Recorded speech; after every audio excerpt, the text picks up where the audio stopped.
Hi guys, this is the lecture on chapter 14, which is the history of life. This is the first chapter out of three that are in the Unit 4 section, which is evolution. So this is where we're going to start off with the history of life. Uh, in this video, we will talk about chapter 14.1 and chapter 14.2. Chapter 14.1 is known as biogenesis. Uh, this is mainly going to be talking about some scientists that got us interested in seeing where living things come from. So biogenesis, what is it? This is the idea that we know today. This is where all living things are going to come from other living things. So you can think of bacteria infections spreading. One bacteria comes from multiplying many bacteria. So that would be the idea of biogenesis. But before the 17th century, the idea of biogenesis was not a thing. It was known as spontaneous generation, where they thought living things could arise from non-living things as well. So that's kind of a odd thing to think about. They would say something, your chair could generate something living. That was the belief before the 17th century.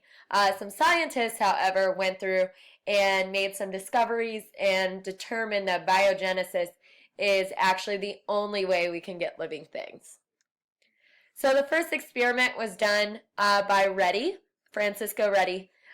This was between 1626 and 1697. So what Redi did was he observed developmental stages of flies. So he observed that there was some rotting meat, but then all of a sudden there would be presence of maggots on that meat. But they thought maybe it was spontaneous generation that was creating the maggots. But really what happened was that flies were laying eggs on the meat. So what he did in order to figure this out was he left the flask open and saw that flies were actually laying their eggs on the meat. Whereas when they sealed the flask, all of a sudden they were not producing any maggots from the flies.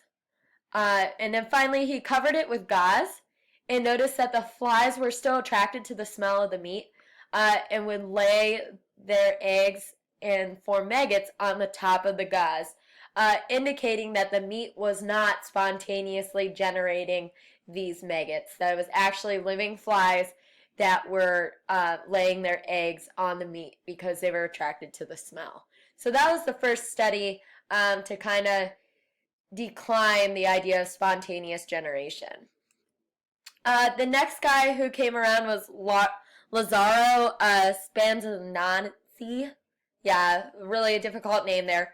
But what he did was he also designed an experiment between 1729 and 1799 to test spontaneous generation with microorganisms. So micro means small, so organisms that you would need a microscope in order to see. His hypothesis was that microorganisms do not just come from the air, but they will come from other microorganisms. So what he did was he used broth for his experiment. So as you can see in this first picture here, he heated up the broth to kill any of the microorganisms that were living in the broth. He left the broth then, in the second picture here, without a cork on it, exposing it to the air, and that led to microorganisms showing up in his broth. His second part of his experiment, however, was he heated up the flask with the cork to kill any of the microorganisms that were living. He left the cork on and continued to see that there were no microorganisms that were growing in his broth, which indicated that the broth was not spontaneously generating these microorganisms, and it wasn't the air because there's still air within this portion of the tube, So it couldn't be that the air was spontaneously generating these microorganisms. People still question, though, that's only a little bit of air. The air could have spontaneously generated more microorganisms when exposed. So the next person who came around was Pasteur's experiment. So Louis Pasteur. This was between 1822 and 1895. So he improved upon the previous experiment where he used a curved neck flask, which would prevent any solid particles from entering the flask, but obviously air could still travel through the flask. This was the cornerstone of biology, establishing that biogenesis was in fact how we produce living organisms. Living things come from other living things. So on this next slide here, what he did was he used the same kind of broth. He boiled the broth, and as you can see, it's a long neck tube that still allowed some air in, but not solid particles. When he boiled it, there was still no growth of microorganisms. His second portion was he would boil the broth, and then he broke the long tube off of it, and that allowed for microbial growth. So this showed that, there's still air being exposed, but really solid particles, other microorganisms were falling into the broth, and that was creating a growth of more microorganisms. So this was really the cornerstone experiment that allowed for the idea of biogenesis to be the favorable idea of living things coming from other living things.